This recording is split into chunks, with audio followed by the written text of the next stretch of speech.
crescimento da Rede Record nos últimos anos foi impressionante. O investimento em formatos inovadores, contratação de profissionais respeitados e a permanente preocupação com o que deseja o telespectador fazem a diferença. Tudo isso é ótimo para a democratização do acesso à notícia, mas incomoda a concorrência que durante décadas deteve o monopólio da informação. E em muitos casos, manipulou a opinião pública. A agressividade da TV Globo surpreendeu os brasileiros ontem à noite.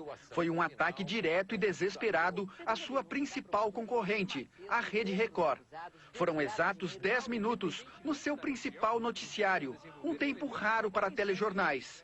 Veja o tempo que as outras emissoras dedicaram ao assunto. Cultura não noticiou, Rede TV não noticiou, Bandeirantes 2 minutos, SBT 4 minutos, Globo 10 minutos. Não é novidade que a família Marinho usa a emissora de televisão para seu jogo de interesses. A história denuncia acordos suspeitos, perseguições, dinheiro ilegal do exterior, apoio à ditadura militar e até tentativas de fraudes em eleições. Nem o atual governo federal escapou das manipulações da Globo. Quem não se lembra?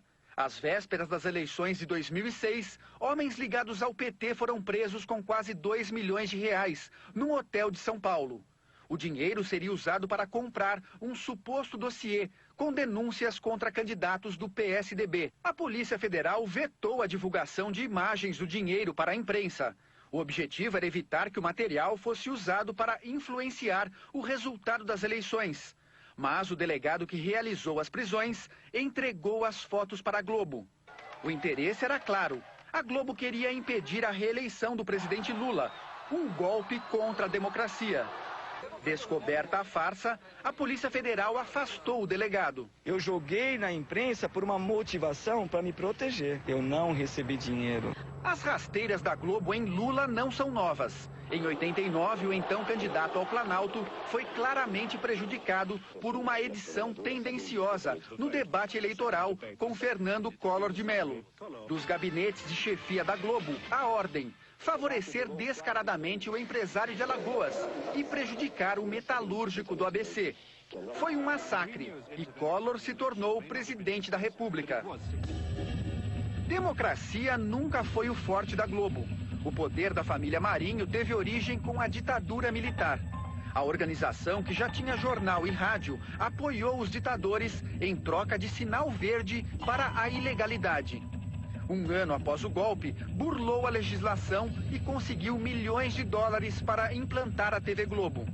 A história não apaga. A Globo nasceu de uma ação ilícita de um governo ditatorial. O acordo com o grupo americano Time Life foi feito com cláusulas de gaveta, secretas, tudo para burlar a Constituição que impedia a participação estrangeira em empresas de comunicação no Brasil. Graças a esse acordo apoiado pelos militares, a Globo conseguiu 6 milhões de dólares. Na época, os anos 60, era uma montanha de dinheiro. 20 vezes mais recursos do que a TV Tupi, então líder de audiência, investiu na sua implantação. Estão entregando um patrimônio público maior que... Escândalo Proconsult, 1982. As pesquisas indicavam vitória certa de Leonel Brizola ao governo do Rio de Janeiro. Mas uma tentativa de fraude quase interferiu na vontade das urnas. A empresa Proconsult, encarregada da apuração, tentou manipular o resultado da eleição com o apoio da Rede Globo. Um absurdo, lembrado até hoje pelos brasileiros. Por decisão da Justiça, a Globo foi obrigada a veicular vários direitos de resposta para reparar a verdade em relação a Leonel Brizola, no mesmo jornal que atacou a Rede Record ontem à noite. Não reconheço a Globo autoridade em matéria de liberdade de imprensa e basta para isso olhar a sua longa e cordial convivência com os regimes autoritários e com a ditadura de 20 anos que dominou o nosso país. Quem se propõe a participar de um esforço para fraudar a eleição, naturalmente é capaz de tudo. 2 anos depois do escândalo Proconsult, o povo fez a Globo engolir a democracia. Enquanto milhões de brasileiros iam às ruas exigir o direito de escolher o presidente da República, a Globo manipulava o noticiário e ignorava o movimento Direta Já.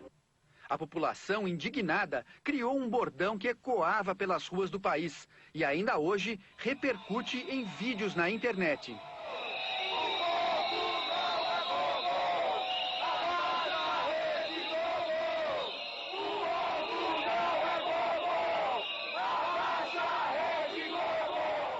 Todos que contrariaram os interesses políticos e financeiros da família Marinho foram alvos da Globo. Assim acabaram as carreiras políticas do ex-ministro Ibrahim Abiakel, do ex-presidente da Câmara Federal Ibsen Pinheiro e do então ministro da Saúde Alceni Guerra. Foi uma campanha midiática fantasticamente contrária a uma pessoa. Fiz uma bela revolução na saúde e saí assim enxotado. No violento ataque à Rede Record, uma pergunta ficou no ar. Como a Globo teve acesso a documentos do Ministério Público que estavam sob segredo de justiça? Que tipo de negociação aconteceu para que a emissora recebesse esses papéis que deveriam estar protegidos? O que me parece é que isso traz duas graves consequências. O primeiro é que você passa a ter uma especulação na mídia sobre informações que são informações dadas parcialmente. Você cria, portanto, uma informação que não é precisa, porque ela não é total. O segundo ponto que é muito grave é que me parece que essa violação de sigilo deveria implicar até em eventual responsabilidade para aqueles que divulgaram a informação de alguma forma. Eu acho que você divulgar quebra de sigilo telefônico, quebra de sigilo bancário, para obter efeito na mídia, para com isso valorizar o processo, isso é uma coisa muito grave. Outras dúvidas não se calam. O que motivou os ataques contra a Rede Record? Qual a razão para tanta agressividade? A resposta pode estar na ameaça ao monopólio da comunicação no Brasil. Na Record, grandes eventos esportivos, mais novelas, mais opções de entretenimento, mais informação. Ganha televisão, ganham os brasileiros. E em setembro vem mais. O Grupo Record inaugura o R7, o maior lançamento da internet dos últimos anos no país. Os números atuais da televisão brasileira também podem explicar a ira das organizações Globo. A Rede Record conquista cada vez mais audiência e faturamento, o que incomoda a Rede Globo. Ontem, por exemplo, no dia dos ataques da Globo, a Rede Record foi líder absoluta de audiência no Fala Brasil, no Hoje em Dia e na série CSI Miami. O reality show A Fazenda, segundo o Ibope, chegou a 21 pontos de média, contra 16 da Globo. Às 11h50 da noite, a Record cravou 10 pontos a mais que a Globo, segunda colocada. Ao longo do dia, foram 341 minutos, mais de 5 horas e meia em primeiro lugar. Liderança que provoca desespero. As acusações contra os líderes da Igreja Universal ainda estão sendo apuradas.